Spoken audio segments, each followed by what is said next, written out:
They said going green would save the future. What they never admitted was how many truths had to be buried to keep the illusion alive. In a world where reputation is measured in points and gossip decides survival, one wrong sentence can erase a life. This is not just a story. It's a warning. Subscribe now if you want stories that expose the quiet systems shaping our lives, before they decide your fate for you. The first thing everyone noticed about the city wasn't the air or the trees or the electric buses humming softly down the streets. It was the color. Green banners hung from lamp posts. Green logos replaced old corporate signs. Green slogans were painted across digital billboards that once advertised fast food and luxury watches. Green was no longer a color. It was a declaration, a confession, a loyalty test. Eli Mercer noticed it the day he returned. After 10 years away, the city looked cleaner, quieter, and somehow more watchful. The skyline still pierced the clouds, but the steel and glass arrogance had softened into something more curated, more morally polished. Solar skins wrapped the towers. Vertical gardens spilled down concrete walls like controlled jungles.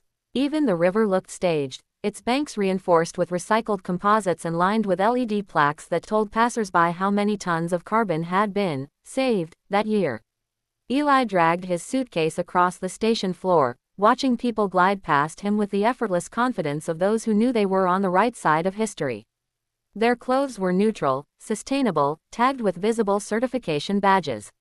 Their conversations were low and careful, peppered with approved phrases: impact, footprint, accountability. No one spoke loudly anymore. Loudness suggested excess. Excess suggested guilt. Eli felt old, and he was only 38. At the exit, a massive screen played the daily civic update. A smiling woman with perfect symmetry and soft authority spoke directly to the crowd. "Good morning, Greenhaven," she said.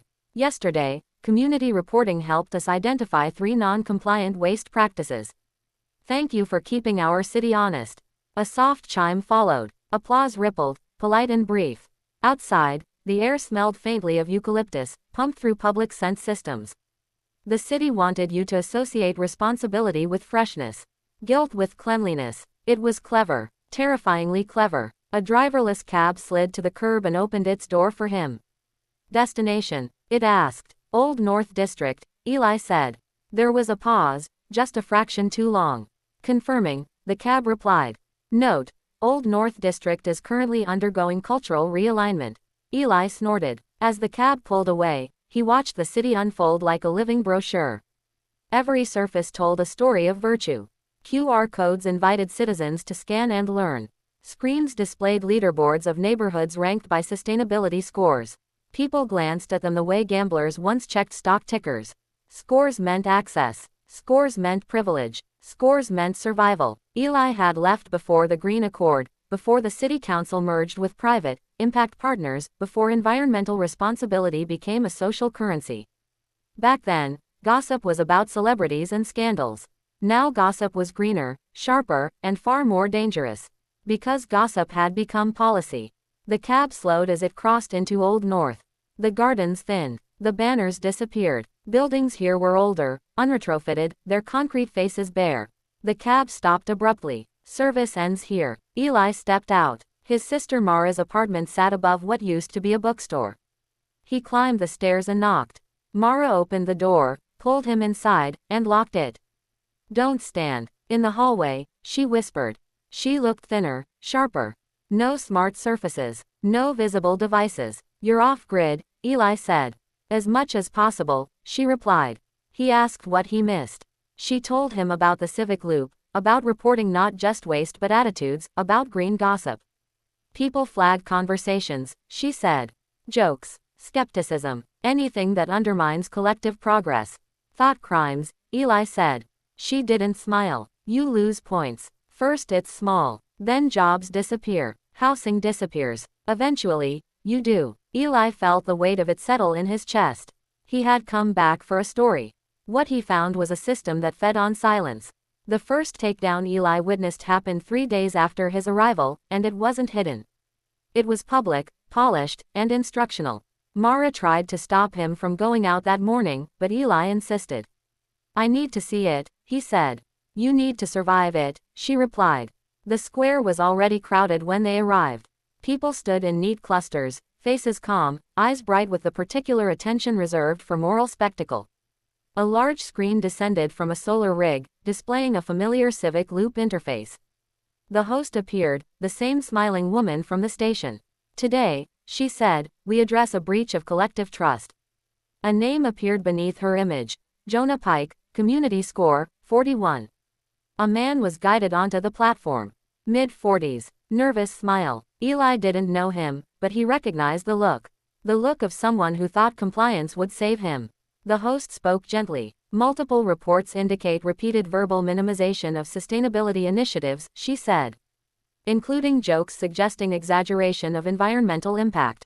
Clips played. Short, contextless. Jonah laughing at a dinner table. A half-finished sentence. A shrug. The crowd murmured. Do you acknowledge these statements? The host asked. Jonah nodded. I didn't mean. The audio cut. The host smiled again. Intent does not outweigh impact. A score meter appeared. It dropped in real time. 41, 38, 34. Gasps. Someone clapped. Effective immediately, the host continued. Jonah Pike's professional partnerships are suspended pending re-education.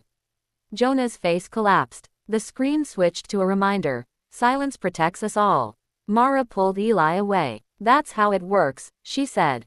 No trials. No defense. Just accumulation. Eli's hands were shaking. People reported him. People always report, she replied. It raises their own score. That night, Eli activated his old recorder, shielding it in layers of analog insulation. He began documenting everything. The slogans, the scoreboards, the careful language. He reached out to old contacts.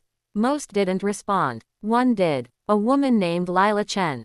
Former data architect. Now invisible. They met in an abandoned parking structure beneath the city. The system learns gossip patterns, Lila said. It predicts dissent before it happens. That's impossible, Eli said.